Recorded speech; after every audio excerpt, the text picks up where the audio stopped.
اسلامی جمہوریہ پاکستان وہ خداداد مملکت ہے جو اس دنیا کا وہ واحد ملک ہے جو بنا ہی صرف اور صرف کلمے کی بنیاد پر ہے، جس نے پوری دنیا کے مسلمانوں کی اور بالخصوص اسلام کی ترجمانی کرنی تھی، جس کی بنیادوں کو لاکھوں شہداؤں نے اپنے خون سے سینچا۔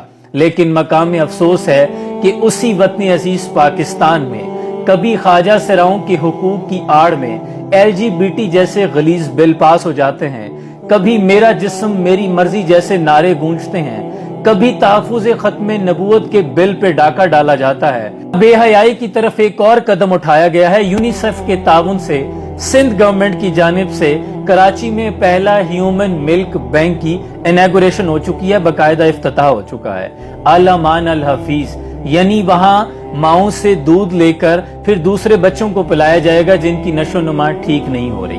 کوئی بھی شریف النفس انسان اس موضوع پر بات بھی نہیں کر سکتا۔ اپنی ذات میں انسان کو شرم محسوس ہوتی ہے کہ قرآن کہہ رہا ہے، شریعت کہہ رہی ہے کہ مائیں جن بچوں کو دودھ پلاتی ہیں ان کے اپنے بچے اور دوسرے بچوں کو جن کو وہ پلاتی ہیں وہ ان کے رضائی بیٹے ہوتے ہیں، یعنی رضائی بیٹیاں اور رضائی بیٹے ہوں گے، اور وہ آپس میں بہن بھائی ہوں گے۔ یہ جو لے پالک اور رضائی رشتے ہوتے ہیں وہ تو آپس میں بہن بھائی بن جاتے ہیں۔ جب ایک ہی ماں کا دودھ پیا ہو تو وہ آپس میں رضائی بہن بھائی ہو جاتے ہیں۔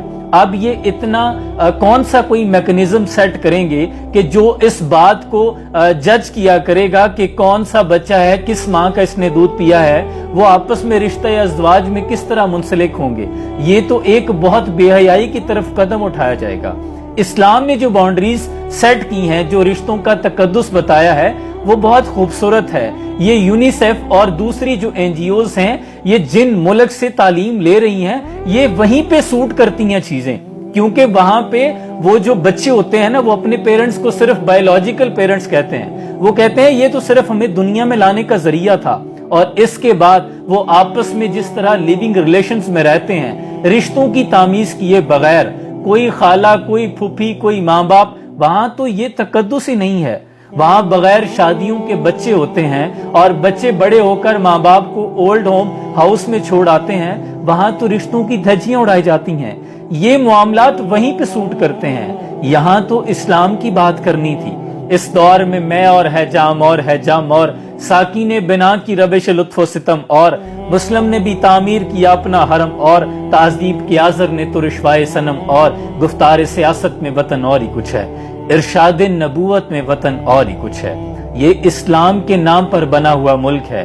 یہاں اس طرح کے فتنے سر اٹھاتے ہیں تو سر شرم سے جھک جاتا ہے۔ پہلے ہی ہم کس قدر نازک موڑ سے گزر رہے ہیں، پہلے ہی فاقے ہیں، بھوک افلاس نے ڈیرے جمائے ہوئے ہیں، لوگ آٹا چینی گھر بجلی کے بل نہیں ادا کر پا رہے۔ ایسے میں آپ کیوں اللہ کے عذاب کو دعوت دے رہے ہیں؟ اس کی آڑ میں رشتوں کا تقدس ختم کر دیا جائے گا۔ یعنی کون سا ادارہ ہے پہلے جو شفافیت پہ کام کر رہا ہے، جو معیار پہ کام کر رہا ہے؟ تو آپ کیسے ایک ایسا ادارہ مینٹین کریں گے جو اتنا سارا ڈیٹا مینٹین کرے گا کہ کس ماں نے کس بچے کو دودھ پلایا تھا، آگے اس کی رشتہ داری کس کے ساتھ ہوئی، کس بیٹی کے ساتھ اس کا رشتہ کیا جا رہا ہے، وہ رشتہ یا ازدواج میں بن رہے ہیں؟